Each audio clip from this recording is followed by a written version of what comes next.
Okay. How's everybody doing? Okay. Doing okay? Okay. Yeah. Let's take a deep breath and just bring our energies in. Those of you watching online, just take a deep breath. And tell yourself it silently, here is the place of certainty, power, and fulfillment. Here's the place of certainty, power, and fulfillment.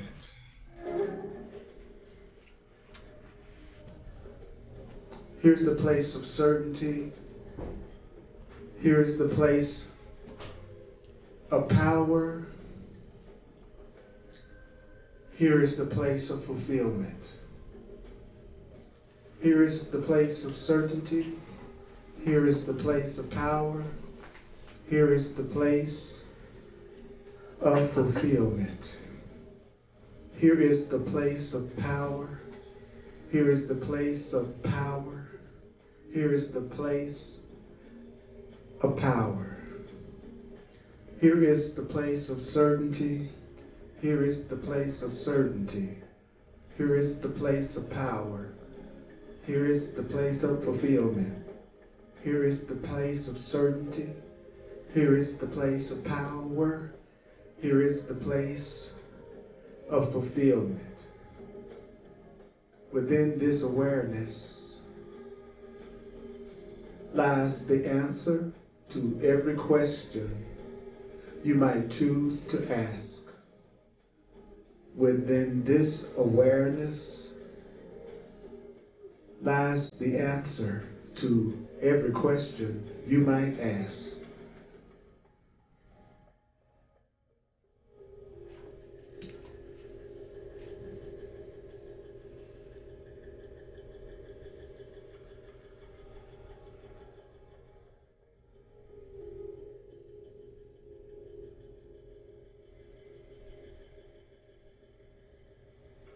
Here is the place of certainty.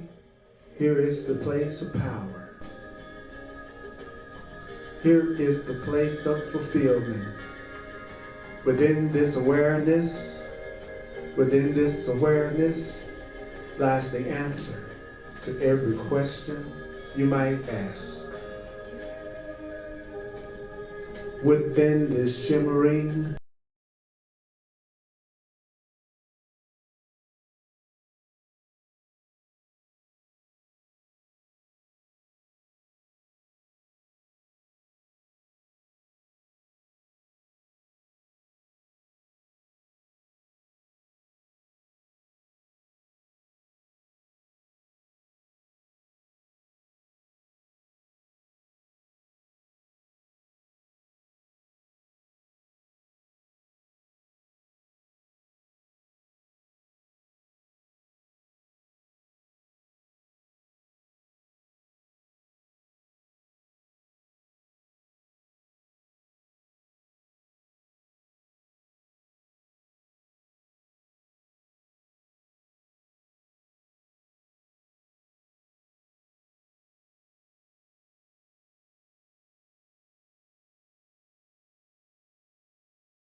in favor of the acknowledgement of reality.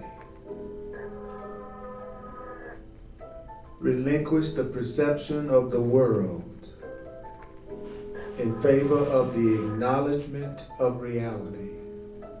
Your mind reaches out forever.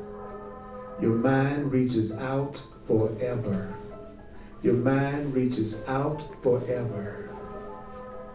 But it reaches only to itself. Your mind reaches out forever. But your mind reaches out only to itself. Every word that you hear is with you. Every word that you hear tonight is already present within you. Every word that you hear is already present within you. Here alone within you does love abide.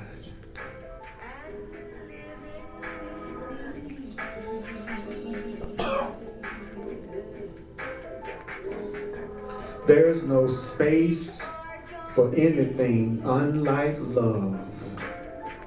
There's no space for anything unlike love.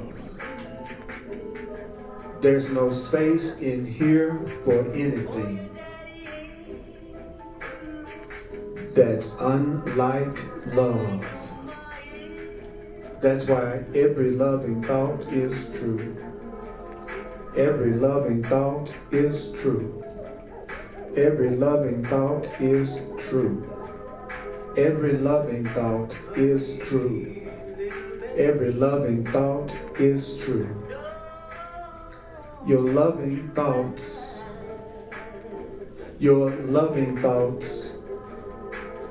do not arise from the superficial level of your mind. Your loving thoughts do not arise from the superficial level of your mind.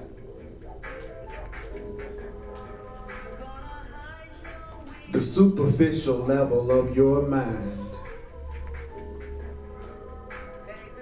generates thoughts. The superficial level of your mind generates thoughts merely in reaction to other thoughts. But love, love, love, love, love, love, love, love, love, love, love, love, love emerges from the depth of the heart. I say love emerges from the depth of the heart that transcends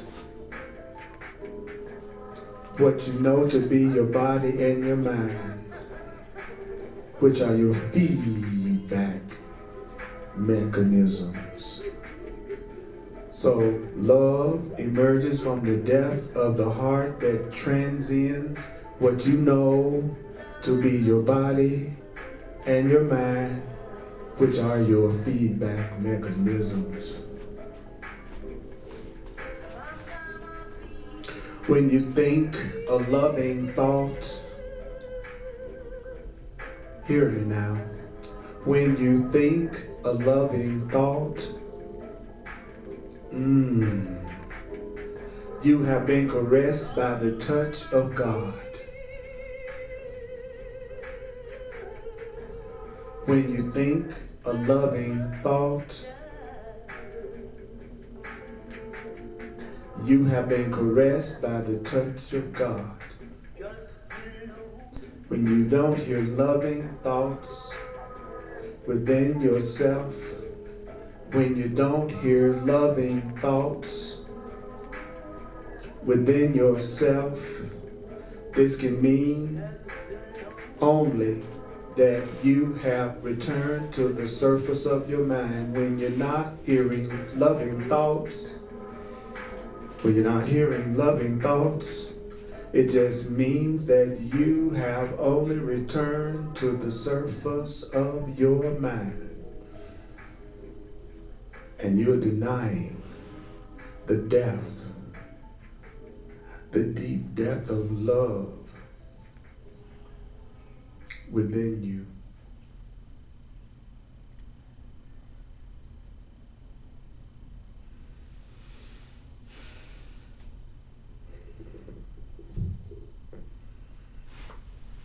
So is there anybody in here that's hanging around the surface?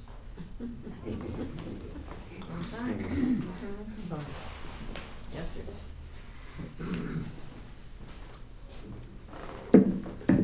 I don't about you, but I feel mellow.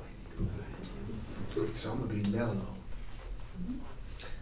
If you want to hear only loving thoughts, we're on page 136 in part 1, The Way of the Heart. 136, part 1, The Way of the Heart.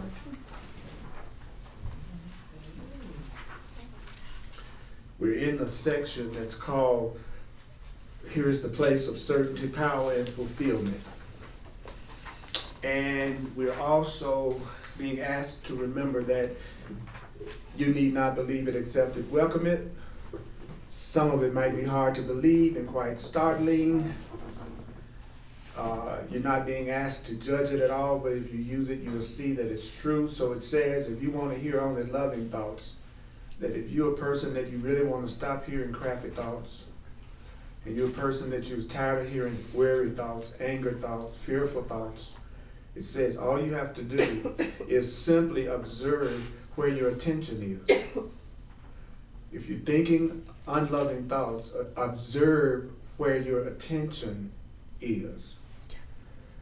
And allow your attention, if you're thinking unloving thoughts and you're feeling unloving things, simply pay attention to where your attention is and settle deeply into this place that's beyond the body, the place that's beyond the dreaming of the world, the place that's beyond worrying about your body, the place in you that's beyond focus on the world.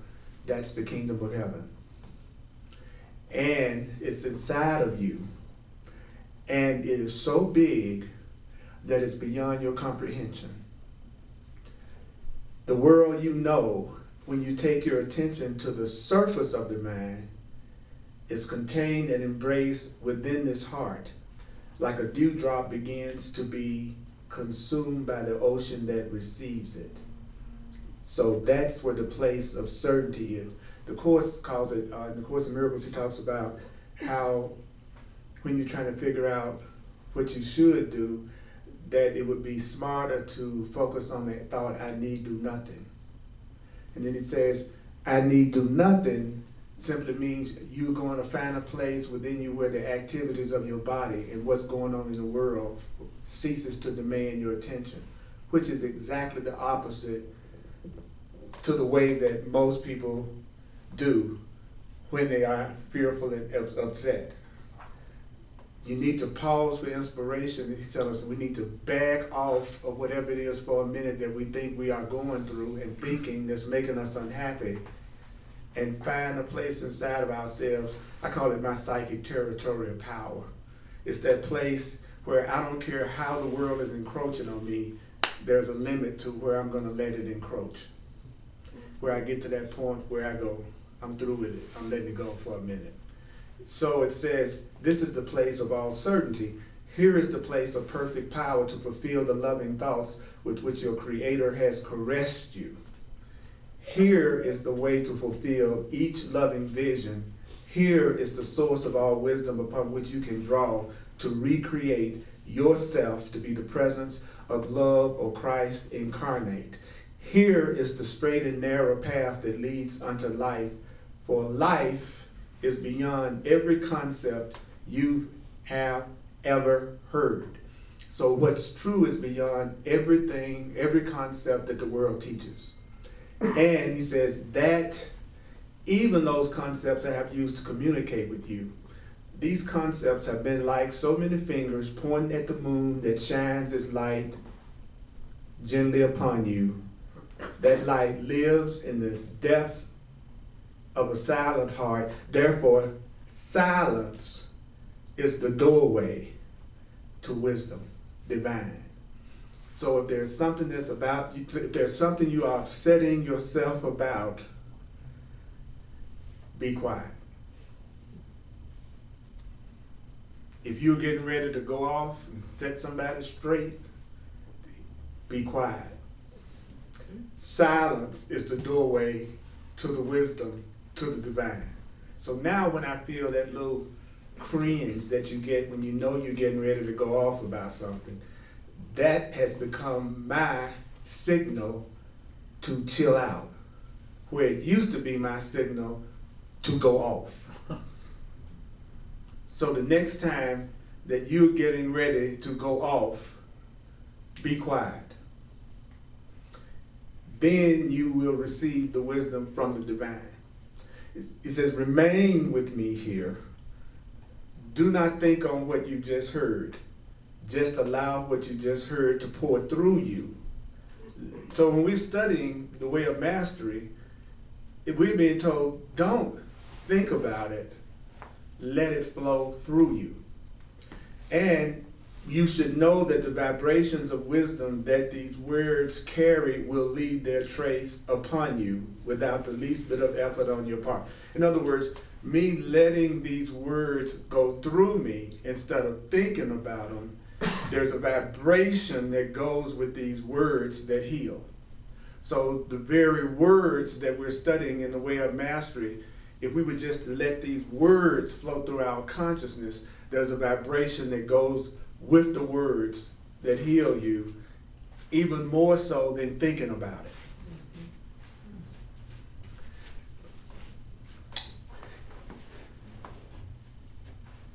So you just need to be as a lover. And if we got any good lovers in the house? Thank you, brother. I appreciate it. There's a good lover over there. There's a good lover. There's another good lover. Here's another one. The rest of y'all get on it. Okay. As a good lover to the mind of God. Now, what is a good lover to the mind of God? It's a lover that's opening, allowing, and receiving. Are you opening? Are you allowing? Are you receiving? That means you're going to take in that which the Creator has bestowed on you. So a lover, a really good lover, is someone that's open, allowing, and receiving. Now that's a great lover. Someone that's open and not contracted. Someone that's receiving and not getting and taking. And someone who is receiving. So that means you're going to take in the love that's being bestowed on you. Questions, comments about anything we've heard? Yeah, my brother. I've been having difficulty with that, but practicing it more and more. And this weekend we had, really rough weekend. A friend of ours was, hurt and hospitalized and back and forth. And, yesterday was a rough day. And, she was getting a little upset about a few things. I was on the surface. Thank you. Please speak up just a little bit so we can get on record. She was, and in order for me to not engage, and that's that practice, I just completely have been doing that space of that emptiness. And it's difficult because even the most routine question, and I know she gets infuriated at that, if I let my mind just even go to choose something, I lose focus on that and I just can't. So sometimes it's gotten to the point where, you can't really think about anything in the outside because it's just, I can't answer anything. And it might seem like I'm being deliberately like that, but I'm not. It's the only way to kind of maintain that space until all of a sudden, and then take action. I call it pausing for inspiration. And that's been, it's been difficult, but practice a little bit more and more. And there's times where I've caught myself where I might just respond to something that doesn't seem simple. Oh, how hard can it be to ask whether I want this or that? As soon as I do that, then I feel the agitation come up and I want to respond and I want to get into it, and it's just too hard. Good. So for right now, I just try not to answer anything and just. Yeah, remember, there's that line in the Course in Miracles that says, I need do nothing. Rather than figure out what I should do, then I just need do nothing. Yeah. See, one of the adult syndromes is we think we ought to answer and know answers even when we don't know the answer. So adults tend to make up answers, even if they don't know what the answer is sometimes, rather than say, I don't know, and I'm just going to be silent, and I'll speak at the point that I feel centered enough and there's something to say. So that's brilliant. Thank you. Anybody else? Yeah. Chris? So, like going to this place of silence and stillness, Mm-hmm. what, what if there's like physical pain involved, and like you're hurting somewhere, and like you're trying to get to that place of stillness, but like that pain is just hurting you. The purpose of going into silence is so that you can ask your divine self how you should see it and how you should react to it. So we're talking about, in terms of, in this situation, it's talking about, like it said right here,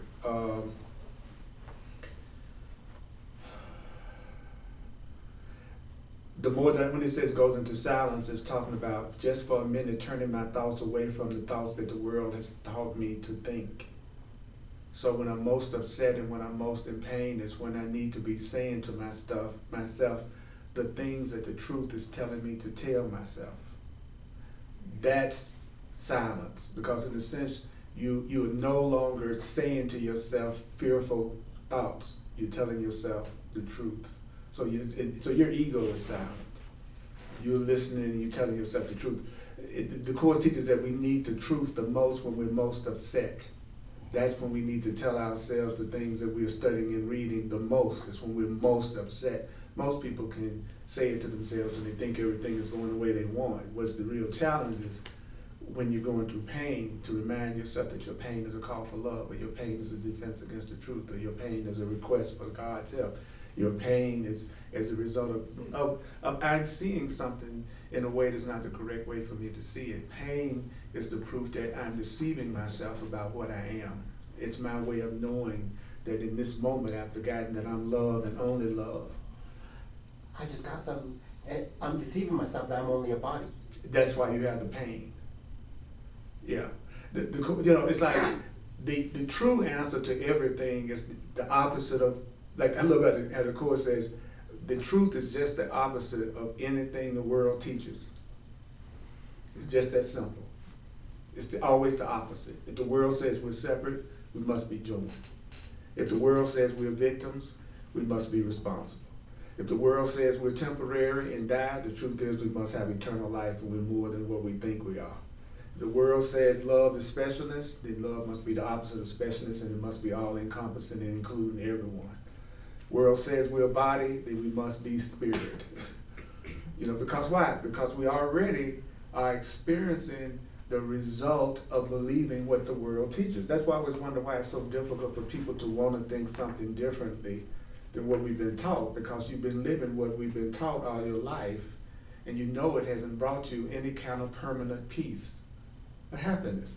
So just based on your results that you've been having, plus watching what everybody else goes through, that should be enough to make us be willing to look at things another way, because we already know what it feels like to attack and judge and be upset and blame and project. We already know these things. We already know what happens when all of us think we're different from each other to the point that we don't love each other because we think we're so different. So what this is saying to us is just that, okay?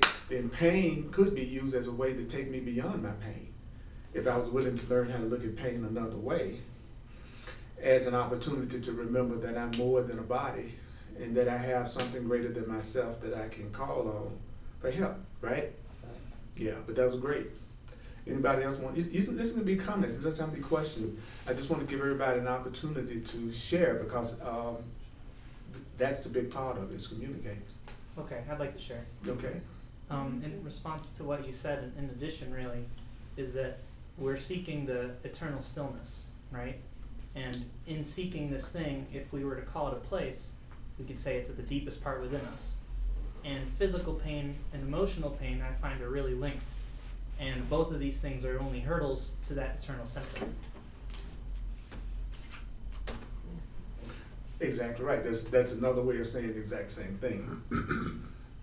It's another way. It's another way to go deeper into asking ourselves what is the cause for real. Thank you. Anybody else? The challenge is to be with the pain. So for me in the practice is to go inward and listen from that stillness within me and be guided from what's revealed through the stillness. Silence is the doorway to wisdom Yeah. divine. Silence is the doorway to wisdom divine. Thank you. Yes.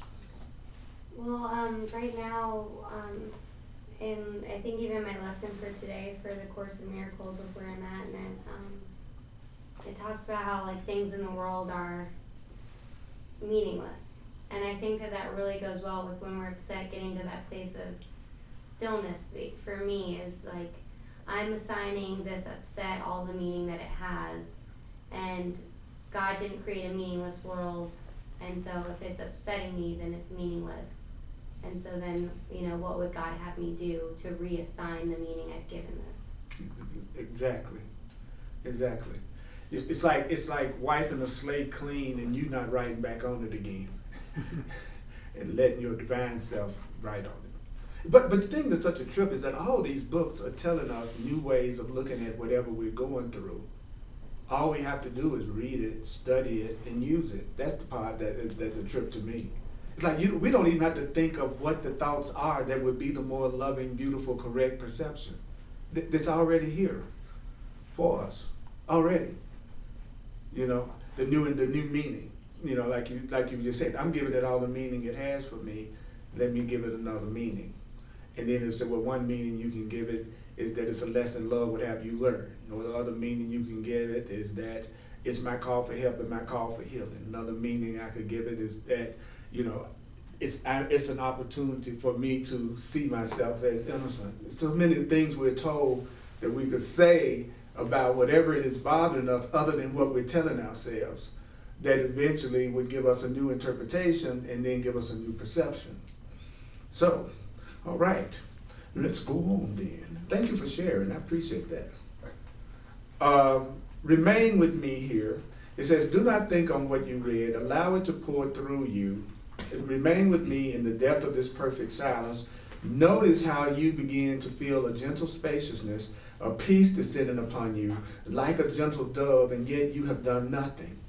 And again, should you feel your attention being pulled back, like you were saying earlier, should you feel your attention being pulled back to the surface of your awareness, then just choose again and return to the quiet of the heart.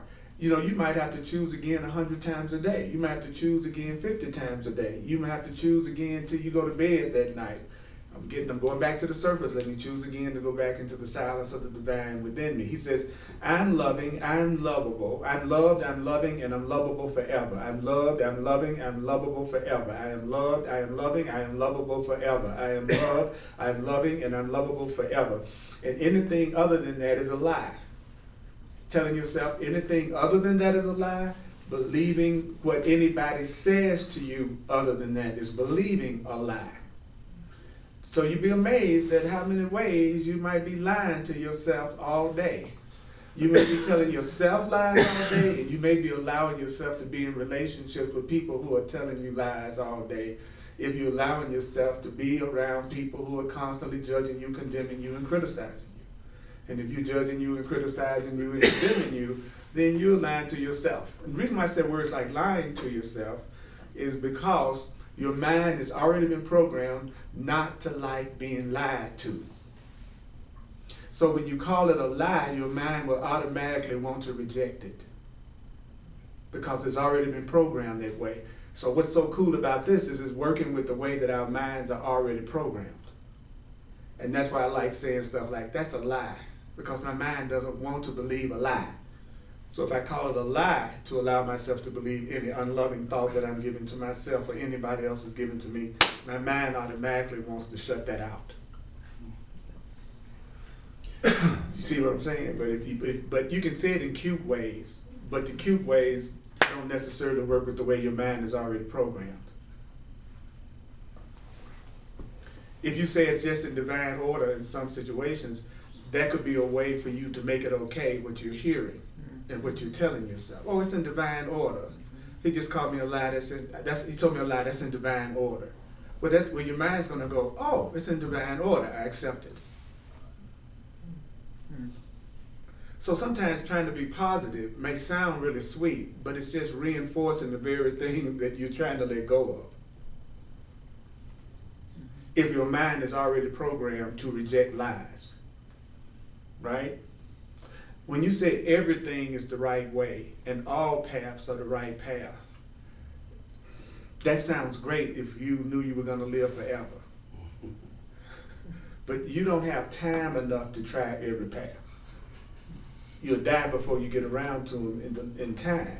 So it would be better to say, this path is the right path for me, this path isn't the one that resonates with me. Because then you'll go ahead and choose the path. So it says, let this phrase be as a stairway that descends from the world of your making to the death of perfect peace. That's what we were just saying. He was saying that, say to yourself, I'm loved, I'm loving, and I'm lovable forever. Imagine being in a relationship with people when you are afraid, or you are upset, or you're feeling unloved, that they sat down in front of you and said, close your eyes, take a breath, and I'm going to say this to you. You are loved. You are loving. And you are lovable forever. Don't say a word. I don't want to hear the problem. I don't want to hear the story. I don't want to hear anything you're upset about. I have people that have called me and just say, right now I'm upset about something. I don't even need to talk about it. Just remind me that I'm loved, I'm loving, and I'm lovable. And I'll tell them, you're innocent, you're loved, and you're lovable. You're innocent, you're loved, you're loving, you're lovable. And then they said, thank you, talk to you later. I didn't even need to get the story. They were sane enough to know they needed to be reminded. And so that's one of the phrases that is saying you should say to yourself so that you can go down to the depth of your perfect peace. It says you need to repeat it only when you notice that you become temporarily distracted by the sights and sounds and images of the world around your body, as well as the thoughts that seem to stream and dance along the surface of your brain. So that sounds to me like it's something that needs to be saying all the time. If you're supposed to be saying it whenever you're temporarily distracted by the world, or saying it whenever you're on the surface of your brain center, it sounds like I need to be saying I'm loved, I'm loving, and I'm lovable forever a lot. I'm loved, I'm loving, I am lovable forever. I am loved. Suppose you took your upset as a cue to say, I am loved, I'm loving, and I'm lovable forever. Suppose you took every time you were tempted to blame and project and say, oh, that's a cue that I need to say I'm loved, I'm loving, and I'm lovable forever. Suppose you took all the energy that you're about to take in explaining the story that you're upset about or what you think the person has done to you, and you took all of that energy and you put it behind, and notice, you don't have to believe it. Because sometimes people won't say the truth because they think they're being insincere because they don't believe it. If you already believed it, you wouldn't be upset. So to think you need to believe it to say it is a trick. Whether I believe it or not, if it's true, it's true. You know what I'm saying? Whether I believe it or not, I'm a man at the level of the world. So if I said I was a man and I didn't even believe it, wouldn't I still be a man? Because that's what I am. You follow what I'm saying? So if you say I am loved, I'm loving, and I'm lovable, even if you don't believe it, that doesn't mean that's not what you are. That's why you want relationships that will remind you of it when you forget. And that's not codependent. Okay, that's crap. Until I realize it about myself, y'all can tell me I'm lovable and loving as much as you want. And I won't call it being codependent. I call it being reminded. And I'm willing to remind you. So, it says, as you come to feel grounded, rooted in the deep and silent place, ask whatever you will, and its answer shall not be hidden from you. Oh, that's the benefit of going into the silent place. Because at the point you go to the silent place, you could ask for whatever you want, and that answer will be given to you. Do you know why you need to go into the silent, peaceful place? Because if you're not, you won't be able to hear the answer. You'll receive the answer to everything that's making you unhappy, but you won't hear the answer to everything that's making you unhappy if you're not in the silent, peaceful place. So it says, ask to witness my lifetime as I walked upon your earth, and it will be shown to you. Ask to be shown the vibrational field in which you were conceived in this life, and it won't be hidden from you. Ask whatever you would about a friend who perhaps has seen trouble of late, and the source of what is occurring within them will be gently revealed to you. So you could actually ask whatever you want to know about your friend, and then the source can let you know what's occurring within them that could be revealed to you, that would allow you to represent that loving presence even more that they need. You know, sometimes truth students will go into a hospital or a place where somebody's sick, and they'll say something very unconscious. Like, what did you do to create that? Well, how did you create that? Well, why did you create that? Instead of saying, would you mind if I join with you on the idea of you recognizing your health and your strength and your power? Right? So remember that in this place, you are awareness itself, just becoming aware of itself.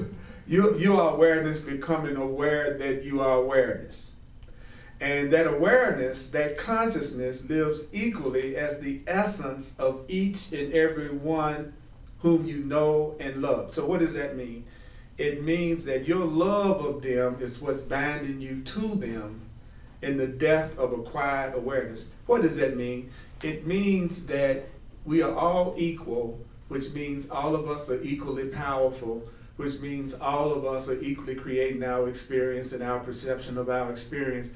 It means that every single being that you know knows the truth.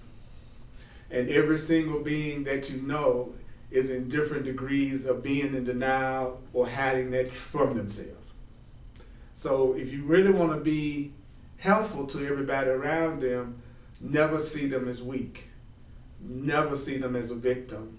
And never see them as someone that at some level that is not creating that experience, because that's how they can change it, is if we see them as the powerful being that they are, because we're here to remind them and remember the truth for them until they remember it for themselves.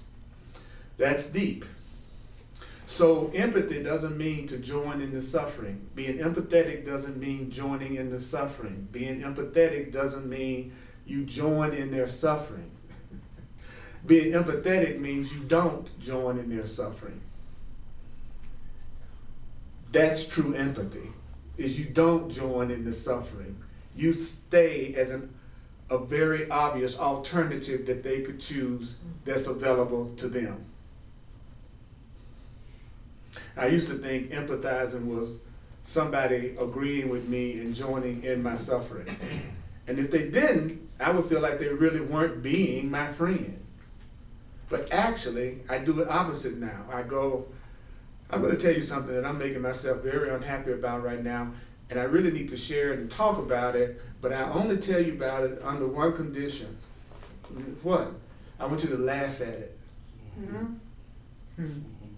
If you're not going to laugh, I'm not going to tell you.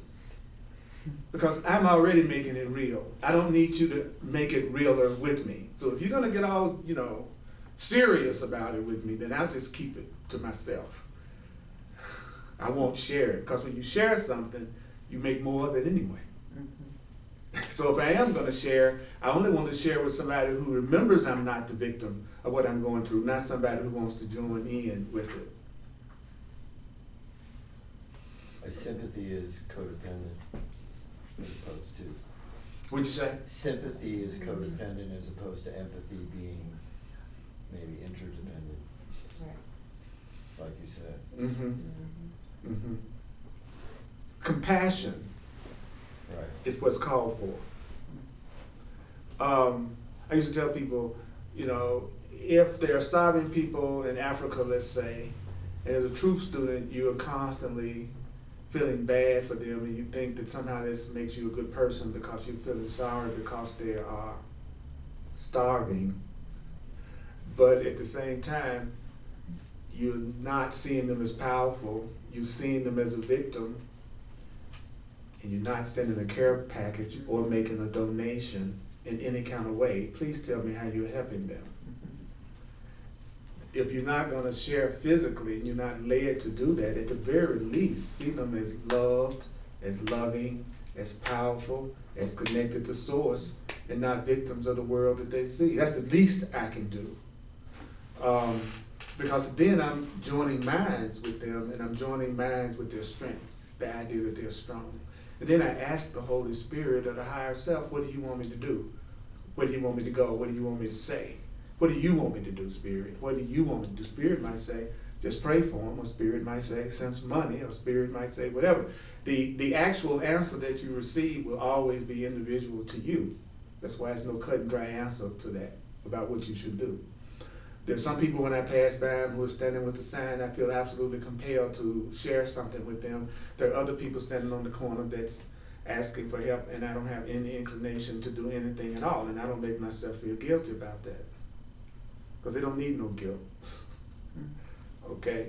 So it says, as you descend the stairway to the quiet place of the heart, there are a few things to leave behind you. Okay? So if you want to get to the heart, there are a few things that you have to let go of. It says, first of all, you need to leave behind the need to be right. So if I'm going to go to a cool place, the first thing I need to leave behind is the need to be right. Okay? Then it says you need to leave behind the need to be supported in whatever your illusion or your fear or your upset is. Then you need to leave behind the fear of rejection. Because a lot of times we don't extend to people because we're afraid of being rejected. That we don't give up the love because we think we might be rejected. It says, leave behind the need to be rejected, the fear of being rejected, leave behind the fear of abandonment, and leave behind the fear of denial. And the thing that will free you the most is to leave behind the fear of death. Because as long as we're afraid to die, we'll never be free. That's what makes what seems to be some of the quote-unquote fanatics in the East so scary to us, is because they don't mind dying for their cause. The average American ain't strapping nothing to their back and walking in some place and blowing themselves up because of the cause they believe in. Ain't happening. Imagine that. For whatever reason, you are not afraid to die for whatever it is you believe in. That's freedom. Interesting. Now, we might get into judgment about their motive, but really, think about it. What do you believe in that much? That's right. Yes. It's been a difficult thing for former military people, especially ones who have been involved in everything that's been going on for the past 15 years. You know, it's PTSD and everything that goes along with it. Coming from that place, because that's where a lot of us have found faith, different reasons, and having that stuff, and then coming to terms with it later, and that the course has helped me, work through a lot of that. Yeah, absolutely. We need some answers other than the way that fearful minds have made up what's going on. We need some answers that's coming from power, and that's coming from certainty, and that's coming from love. And that's why it says leave behind every thought of what the world is, and then you got to leave behind every thought of what you think the world is for. Then it says you leave behind every thought you ever held of anyone, anywhere. So how do you know if someone is not allowing you to be new every day? They never ask you any questions. If you were somebody that never checks in to ask you where you are today, how you feel today, what your purpose is today, what you want today, then you're dealing with a lot of judgment based on your past that they think they already know. So the more you become conscious and you stop judging, you can tell when you're around a person who's not judging because they're asking you questions. So surrender, relinquish the world of your perceptions, and then come quietly to kneel. Notice that, have y'all noticed that we're getting one instruction after another instruction, after another instruction, after another instruction, and after another instruction? I mean, that's all we've been hearing ever since we started this tonight. We've been told exactly what to do to get back to the peace that you want to get to in your heart. Then it says, surrender, relinquish the world of your perceptions, come quietly to kneel before your Creator. There's the silent place of the heart. What does that mean? Unattached to whatever is given you or shown you, because nothing will be kept secret. Nothing will be kept secret. That's how you can tell when you're with somebody you love, and you trust the love, and you know the love is real, because nothing will be kept secret. Nothing's hidden. If I'm afraid of losing you, I might hide something from you. If I'm not afraid of losing you, then I'll tell you everything. So the more afraid I am of loss, the more secrets I might have. That's why people who are your most special relationships are usually the last one to know anything that's really going on with you. It's almost like everybody else will know before you do. And y'all know that's true from your own relationships with your friends and everything else. That their most special partner, many times, is the last one to really know what they're doing and how they feel. Why? Because that's where their fear of loss is the greatest. But what if you were not afraid of losing? There would be no secrets. So the best way to create a situation where people keep secrets from you is to attack them when they're open and sharing. Attack them when they're trying to tell you what's really going on, and they'll get shut down. So I try not to attack someone when they're sharing from their heart with me, even if what they're saying is something that I really want to react to, so that they'll continue to communicate with me and I'll know more about what's going on with them, which allows me to have a safer relationship. That's a perfect practice for I need do nothing. That's the perfect place I need do nothing. That's right. You know, it's again, it's very simple, but some people, they can't handle it. So it says, would you know the foundations of the world? The answer is here. Would you know how to best direct love to a loved one? The answer is here. A voice will speak to you like a voice crying from the wilderness. Pictures will be shown to you. Feelings will enliven within you, and you will know the way to extend your treasure. So we were just told exactly how to come into awareness of everything that's going on around us. Any thoughts, any questions? And if you can, as much as you can, let's see if we can focus the questions that we have or the comments around what we've heard to reinforce what we're listening to. Yeah. Well, you just now said that, I don't remember the exact words, but that we'll be given whatever information we need. Mm-hmm. Is that correct? Mm-hmm.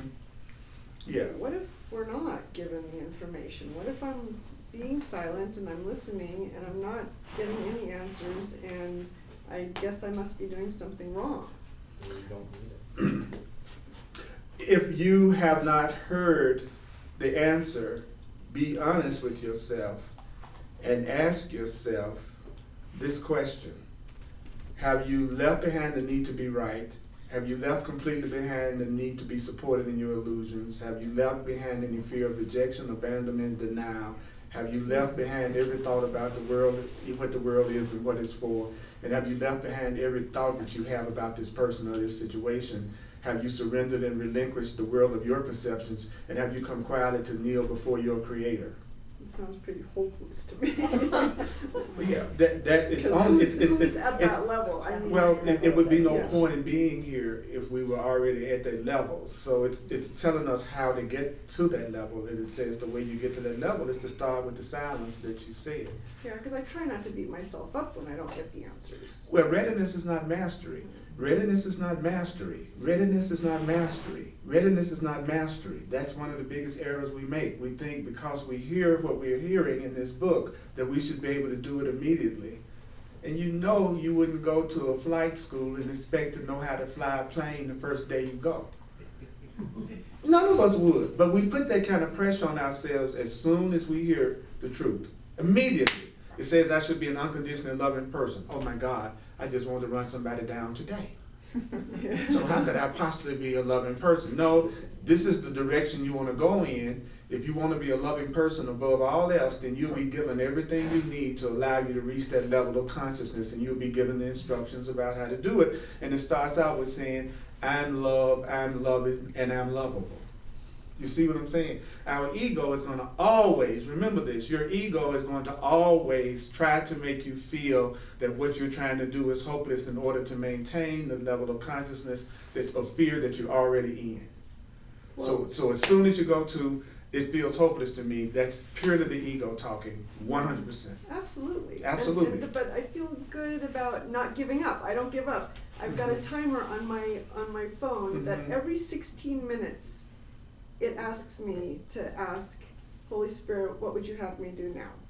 Thank you. So I'm doing it, you know, even if I don't get the answers, I keep asking. And it would be better to say, and I'm getting the answers, I just haven't removed the blocks to hearing the answer yet.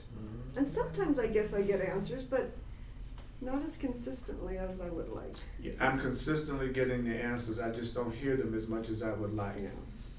See, we have to always understand, the error is not that the universal spirit is not ever giving us everything we want. We have all the abundance right now that we could ever want, ever. All the love, all the freedom, everything. There's a distribution problem. We have a problem with receiving it. We have blocks to receiving it. There's not anything that we ask for that's not already given us. And he just told us the reason why we don't receive it in our perception is because we believe what we learn from the world is not based on anything that's true.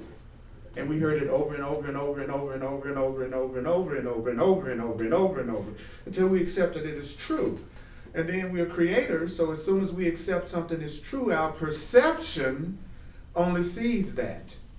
Like if you have been programmed to only see red, and you were looking in this room, you'd only see his pants, or you'd only see red, but you know there are other colors here, but you wouldn't see them because that's the only thing you're programmed. That's the truth if you're a person that's only seeing things in a fearful, negative way. There's a lot of other things besides that fearful way of looking at things that you're using, but you program yourself to only see red. And so these books are saying, I don't know how to tell you, but there's a spectrum of colors you could be looking at. And you got some blocks to see in some other color other than red, and we're going to tell you how you can see the rest of the colors that's already there. And then it becomes an issue of, do I love myself enough to allow myself to learn how to see the spectrum, and am I teachable? Because I'm not the one that's going to be able to teach me how to do that. I love these books because they increase my belief in the Creator. They increase my belief in God. I'm not in this class so I can manifest. And I'm not in this class so I can handle anything else on my own. I'm here because I want to surrender to a love and a consciousness and an awareness that's greater than me and get the heck out of the way so it can do its thing through me. That's why I'm in this class. I have no interest in Earl being in charge. I already know what that means. Okay. I know how that works. Yes, Chris. So, with the readiness is not mastery, so then is it a fallacy for me to like believe that just because I've been saying like lessons from Course in Miracles and I've been reading today, that for me, is it a fallacy for me to expect that just because I've been saying all these things and reading that then the pain that I've been having is going to automatically go away? The pain that you're having will eventually go away because you will change your mind about the pain and you'll see the pain differently. And then it will go. But the promise ultimately is we will not be in any pain whatsoever about anything ever. That's the end goal, right? But in the meantime, we're going to still go through pain from time to time. For instance, let me give you an analogy that the Course in Miracles uses that's so cool. Picture your pain and your ego as a leaf. And you started to study the truth. And so picture your old negative thoughts as a leaf twirling in the wind. When you watch a leaf twirling in the wind, it lights, then it moves again and it lights somewhere else. So what happens is this: you go from having constant drama all the time, every day about something, to the leaf of your drama, because you're practicing the truth, the leaf of your drama will twirl and it will light from time to time, and that's what you would call, oh, I had 2 weeks that was really cool, then I had this really bad day. Then I had 2 days that were great, then I had a really crappy day. That's your leaf. Those old beliefs twirling away into the distance until they're gone. So remember that means it will look like things come up that upset you now more unexpectedly than they used to, because remember, it was a time you were consistently negative and afraid or looking at it as a victim. Now you don't. But that doesn't mean that those old thoughts are not going to land every now and then on their way out. And so when that happens, just remind yourself what? That that's what's happening. Right. Okay. See, instead of taking it to mean, oh my God, I've been studying for 3 days and I don't have unlimited peace from now on. You know, so you know you're doing better than you've ever done before. You know you're handling things better than you've ever handled them before. Focus on that and know that. How do you know that you might still have upsetting days? It's real easy to tell. Do you have fear, anger, and guilt about anything? Okay, then you know there's a possibility that you still could project something into your experience that you would call upsetting. That's how you keep from being in denial and fooling yourself. See, I'm not walking the world expecting to feel good every minute of the day, because I know I still have some unforgiveness and some grievances and some things I haven't let go of within myself. How do I know that? By the way I feel.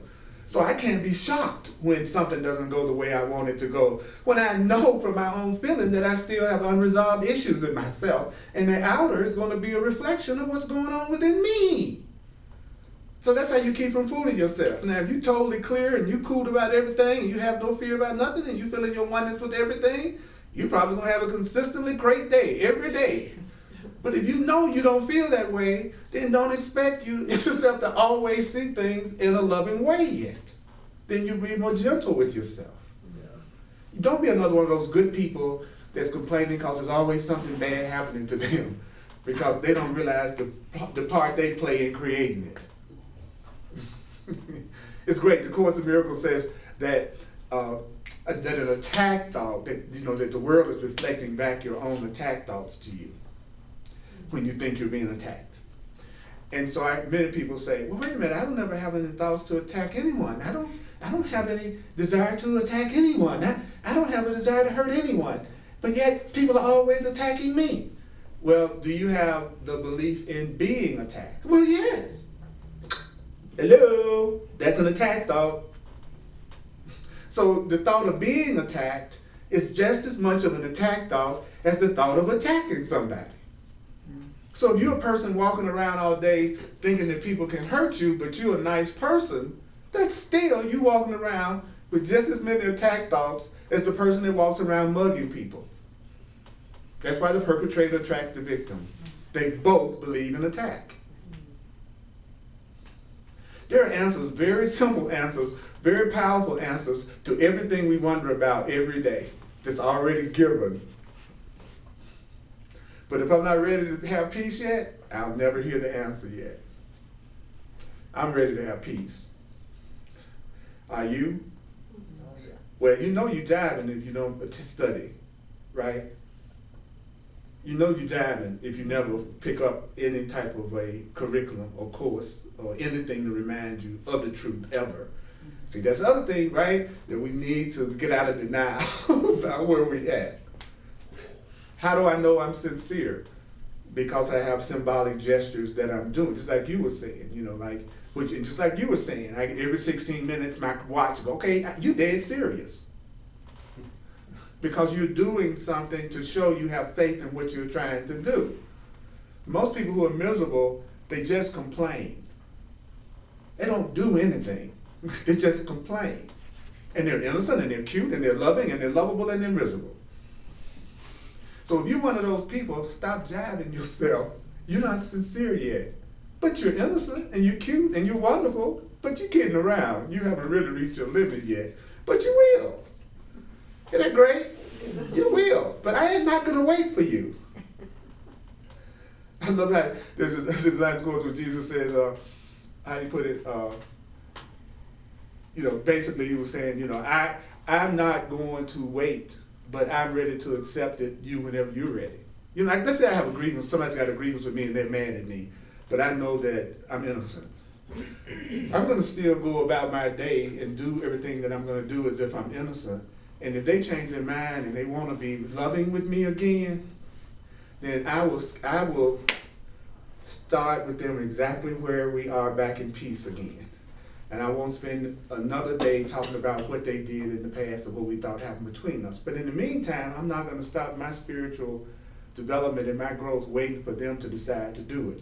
But I'm totally willing to join with them when they're ready to be sane again. Does that make sense? That's what you should do. Keep on moving forward in your joy and your peace. And when they're ready to change their mind and see you correctly, let's say you've forgiven them, but they haven't forgiven you. Okay, you forgave them, you cool. When they decide to forgive you, you don't have any control over that. So you keep on moving in your experience without having a grievance against them, and let them make a decision as to when they want to stop suffering, because their grievance is only blocking their abundance and their miracles, not yours. That's deep. You know, because a lot of times people hold on grievances because they think that's hurting the other person. And the other person doesn't feel it at all. Like somebody could be right in the corner crying because of you right now, and you don't even know it. And they're making themselves completely miserable about something they think you did to them. And you don't even know it. So the only person that's suffering is the person that's holding the grievance. That's always true. No matter how justified you feel, nobody feels your pain. If that was true, if I got a stomach ache, all of you all would feel it at a conscious level. And you don't. You don't. So if I'm mad at you all, you don't feel it. So I'm the one that's attacking my body and making myself sick. That's deep. When you really think about that, you only attack yourself. You never attack anybody else. You're only attacking yourself. You'll forgive faster. You'll let it go quicker. But if you think you're letting me off the hook, you won't do it. Does that make sense? Yeah. Yeah. That's why people don't forgive. They actually think they're letting you off the hook. They're letting themselves off the hook because you don't feel their anger. Not really. Not really. So I had to cut that stuff out because I realized I had so many thoughts that were doing that to me. I was attacking myself all day long about stuff. Deep. That's called having anger issues.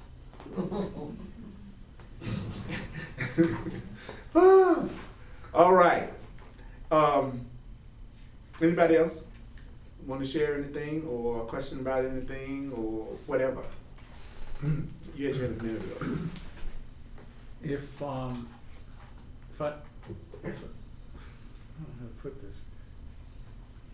If I'm in a relationship with somebody and I'm trying to be in that neutral spot, I'm trying to be, accepting, and they have a behavior that they're continuing, I'm still part of it then if I'm still seeing it, right? Well, you're either seeing the way you're either seeing the way you are now or the way you used to be. Because I'll be really specific. Well, you're only seeing the way you are now or the way you Okay. used to be. I have a brother who always said, well, you refuse to let go of the past. So I agreed with him, okay. And then I try to get to that join point, and then immediately, he'd pull one of his things. So I'm thinking, what am I doing that's allowing this to happen? Or do What are I you doing just this walk allow? up- What are you doing this allowing what to happen? The repeat of the behavior. Like if he says to me, you refuse to let go of the past, so how can anything be different? So I go, okay, let's just start anew. And then 2 days later, a zinger comes through, So then I say to myself, well, I'm still not really letting go of the past, otherwise this wouldn't be coming through. And that's the correct perception of it. That is the correct perception of it. See, so that's a perfect example, right, of what I was just talking about. We think we do something one time, and then we think that that guarantees that that's supposed to never happen again, ever. And that's how ego gets us. And remember when we said earlier, you might have to say it to yourself 50 times a day. I see only the past. I'm looking at the past. That is my past. And the way you'll know when you've really gotten past it is not necessarily that he wouldn't reflect that back to you anymore. What would happen is you wouldn't lose your center or your peace about anything he was saying or doing. It's at the point you don't lose your peace that you drop the pattern. Not necessarily that everybody's going to behave the way you want them to behave, or they're going to behave. That's the trick. See, the trick is for me to, whenever I make my peace dependent on you thinking or acting or behaving differently. As soon as I go, if you were different, I'd be saved. If my brother was different, I'd be saved. That's totally the ego, all the time. Because your happiness is never dependent on somebody else's behavior. It's always dependent on the meaning you're giving to everything around you. So you could give your brother a meaning that no matter where he was coming from, it didn't have to affect your peace. And that's what we're ultimately learning how to do, to get to the point that our interpretation of everything never takes our peace away. Then you can hear your inner guidance, and if there is something for you to say to your brother, you would know exactly what it would be. And we're learning how to do that. That's the purpose of the classes. That's the purpose of the classes, is to get us to the point that we know how to do that. And then we let that happen. And then if it comes to a point where you stay in peace and there really is no resolution, then does he just kind of fade away? I don't know what he's going to do, but what I know is that you won't be affected by what he does.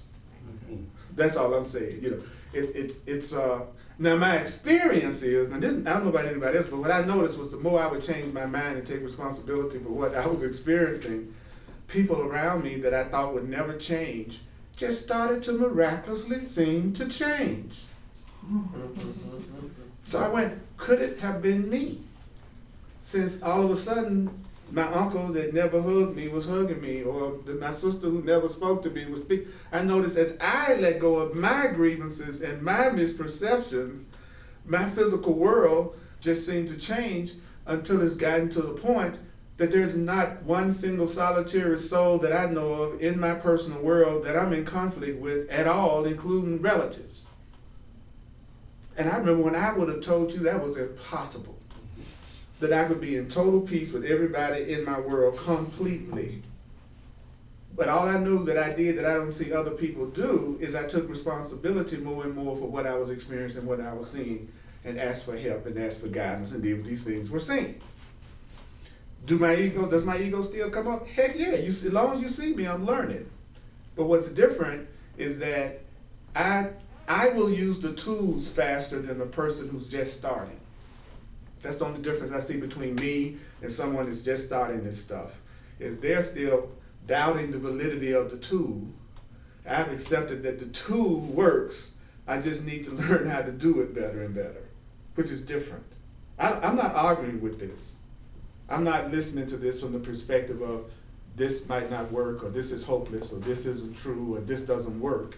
I'm listening from the perspective of, can I remember what it's telling me to do, and will I do it? Where when you're newer, it's all about the credibility of what you're hearing.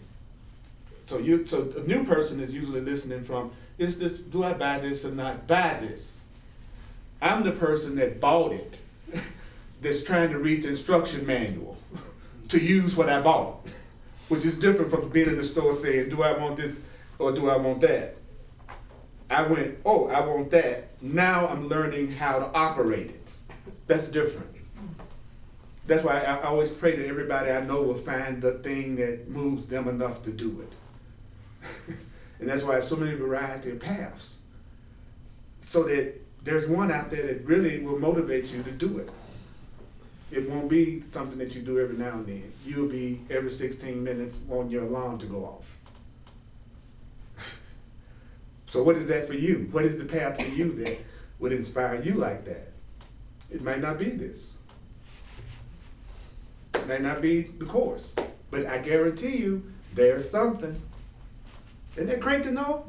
Mm-hmm. Yeah, to me that's good news. Yeah. It's a lot faster that way. If I had to convert everybody in the world to get into the way of mastery before things would be healed, you can see how long that would take, right? But suppose I took the attitude that each one of you has your own individual path that works for you beautifully to get you to the same place I'm trying to go to, which is love, then I'm glad you got your own individual path, And I'm supporting you having your own individual path, and I'm not interfering with it because it's just going to get you to the same place I'm trying to go faster, so we all end up in that same place of love. And he says that what happens is we clash because we judge each other's path. And that's why we don't get along. My way is different from your way. But you're saying my way is wrong. So I just see it. So now when I see people around me, I don't care what they're in, Christianity, Islam, this, whatever. If they want to be more loving, they're going to interpret that in a loving way. The person who wants to attack and harm, they're going to read this and use it for an excuse to attack and harm. So it really boils down to what is your purpose. If your purpose is to be separate, you're going to take anything you're studying and you're going to use it as a way to attack yourself. If you want to be loving, you're going to take whatever you're hearing and you're going to go for the loving thing. That's why when a person has decided that they love you, you can almost do anything and they'll still continue to love you because they've already decided they want to love you. But a person who's decided they want to separate from you, you can be as loving as you want to be, and they'll still want to separate from you. So if you're in a situation with somebody that you're having a challenge with them, before y'all go to the processing of it, ask them, do you want to join or do you want to separate? Before you even start processing. Okay, before we even go through this, do you want to join with me? Or do you want to separate from me? Do you want us to heal or do you want to be right? Then you both say, well, we both want to heal. We both want peace. I guarantee you will have peace. Because you both want the same thing. And then the way to have it will be presented. But if you want to separate, ain't nothing you can read or study that's going to keep you from separating. So the first thing to do with anybody, if you can, is to ask them, do you want to join or do you want to separate? Let's set the goal at the very beginning. And let's let go of what, like he said, what? Let go of the desire to be right. It's easy answers. There are people in the world that are beyond reason. There are people in the world that are beyond reason. They're unreasonable. You can't reason with them. Got that? You'll never reach them through logically talking like this to them. They're too asleep. Okay? Then there are people that the Course says are partially sane. That's us. It says we're partially sane. What does that mean? It means you're capable of listening to reason. That's why you can study stuff like this. People who are totally asleep would see this as the stupidest, craziest, untrue, dumb stuff you could ever look at on a Tuesday night. They would be ready to have you certifiably declared insane. So that's why you have to learn how to connect with people like that beyond their egos through love. Because they won't hurt you because they like you, not because they understand you. That's why love is much stronger than intellectually trying to reach somebody. That's why I go for the heart. Because love is stronger than the conversation. Just get out the way and watch love transform them right before your eyes. Blow your mind. All the time they're going off, remind yourself, let me know this person as I know myself. Let me know this person as I know myself. Let me know this person as I know myself. Let me know this person as I know myself. Let me know this person as I... They're saying whatever they're doing, let me know this person as I know myself. I'm asking to not feel separate from them, but to feel my connection to them. I want to get beyond their ego, beyond what they're upset about. You'd be amazed what happened. Wow. The torture session is just about over. 50 Shades of Way of Mastery, you know what I'm saying? But see, I don't know about you, but I love this kind of stuff. I can focus on this kind of stuff all day and all night. I'd much rather hear this than anything else that somebody got to say to me, you know. But I remember thinking I should be proud of myself if I could even handle it for an hour, and then go back to thinking the insane stuff that the world teaches me to say. Can't wait to get out the door to start talking it again. Now it's just the opposite. I'd much rather hear I'm loved, I'm lovable, and that I'm not a victim, and that I am powerful, and that I am supported by spirit, and I'm connected to you, and I'm one with you. I would much rather hear that for hours. Mm-hmm. But the part of me that wants to suffer, this is torture for it. This is a torture chamber for the part of you that doesn't love you. Pure torture. So if you don't feel torture, then you know the loving part of you is getting stronger and stronger and stronger and stronger, and it's stronger than the part that doesn't love you anymore. And if you forget, I'll remind you as best I can, provided I'm not having my own cough a little bit at the exact same time, because sometimes I'll be having mine the same time you having yours. Okay? That happens too, right? Both of y'all crazy as hell for a second, you know what I mean? Both of y'all gone. And that's when you really should realize we both got a call for love right now.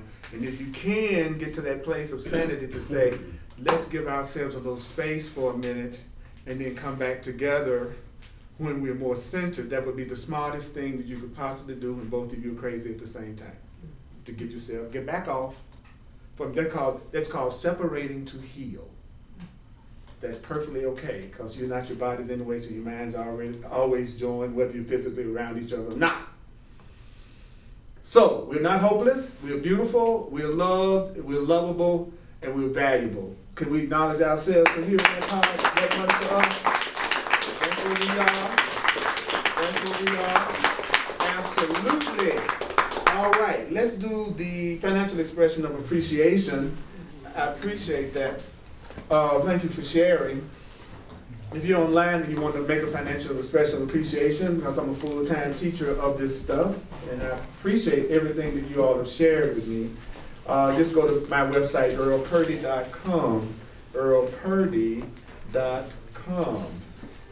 And I'm available for one-on-one sessions so that we can take your issues and we can bring the truth to it and allow you to finally get this thing removed from your life.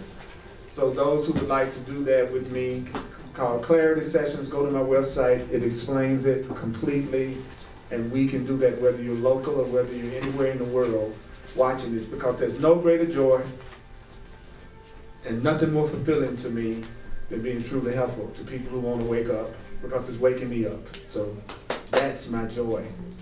That's my joy.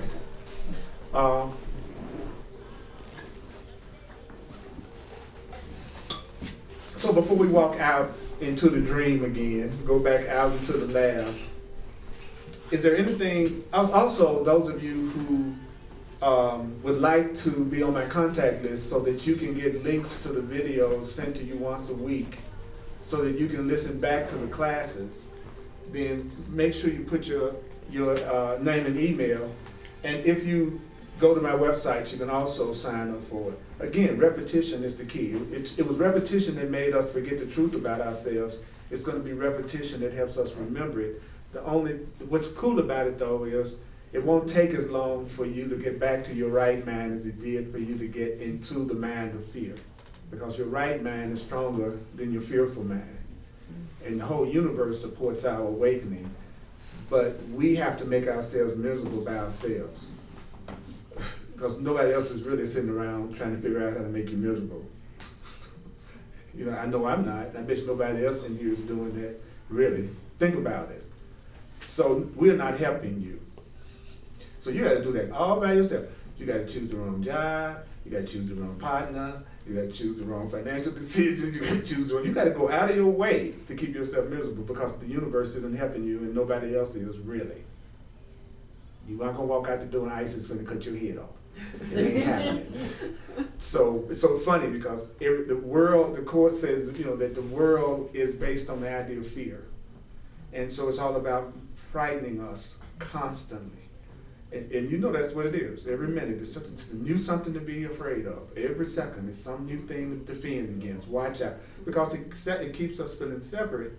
And the part of us that wants to be separate needs fear and conflict to exist. Mm. So your ego needs fear. It feeds off of it. And so when we come to stuff like this where we're joining and we're saying loving things to each other, that's a blow to the part of us that needs fear to survive. That's why when you walk out of the door, you're sometimes tempted to really get irritated or to really get upset, because that old self is trying to rebuild itself as quick as it possibly can. That's why he said, don't think about it, let it flow through you, and let the vibrations heal you, rather than analyzing it. That's what we do. So when you're reading it, it's like, even if you don't feel like concentrating, you can still read it and get something. Absolutely. Okay. Just saying, I am loved, I am lovable, I am loving, just the vibrations of that is worth it. You know, just to have those kind of vibrations going through you.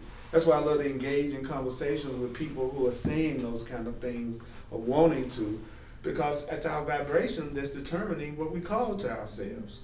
See, if violence is on this level, right, and you're operating from this one, you're not seeing it. So you're going, well, I don't see that happening in my world. Well, just lower your vibration.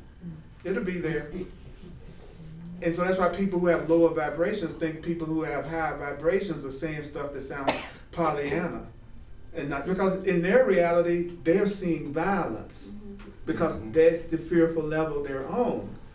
You used to be there and you are raising your vibration, so you're seeing something different. But when you get angry and want to attack, then you're lowering it, right? So then there it is. All of a sudden, wow, everything was going great. Now I just see a bunch of crap. Okay, it's because your vibrations are lower now. Your consciousness is focused more on fear. That's why the Course says, see it as a call for love that transforms the fear from something to be afraid of to a prayer for something greater and higher. Wow. Could we do that? Is it possible for us to do that? Have we heard anything tonight that we couldn't do if we wanted to? Not one single thing. And God will never ask anything of you that you can't do now. That's how you know it's your ego. It'll be something you can't do now, something you can't offer now. That's how you know when you're listening to your ego. The solution will always be something you couldn't do right now. That's the test. This answer that I went within to get, is it 6 months in the future before I'll be able to have it? Then you just got an ego answer. That's how you know. Can you say, I am loved, I am loved, I am lovable? Can you say that now? Could you say, yes, okay, then that might be something that came from your true self. Could we see each other as powerful beings right now and see each other as being beautiful beings right now? Yeah, so that must be an answer that's coming from what's true. That's how you know.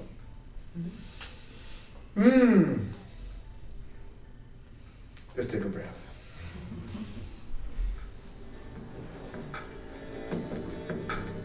One minute, and then we'll let you run for the hills. The room will be clear in 2 minutes. I'm going to say it this way. You are loved. You are loved. You are lovable forever. You are loved. You are loving. You are lovable forever. You are loved. You are loving. You are lovable forever. I am loved. I am loving. I am lovable forever. Anybody that cares to say it. I am loved. I am loving. I am lovable forever. I am loved. I am loving. I am lovable forever. I am loved. I am loving. I am lovable forever. We are loved. We are loving. We are lovable forever. Do you know the one thing that I've noticed in all these years of teaching? is that when the class says any kind of affirmation together, it's always the I one that's the softest. And it's always the we one that's the loudest one. There was a noticeable increase in the volume as soon as I said, well, as long as I was saying, who would care to say I am loved. We are. So just check out, why is it difficult for me to say I am loved? I am loving. I am lovable. Why is my enthusiasm the least when it comes to me? Because we don't believe it. That's right. And that's why saying it is so important.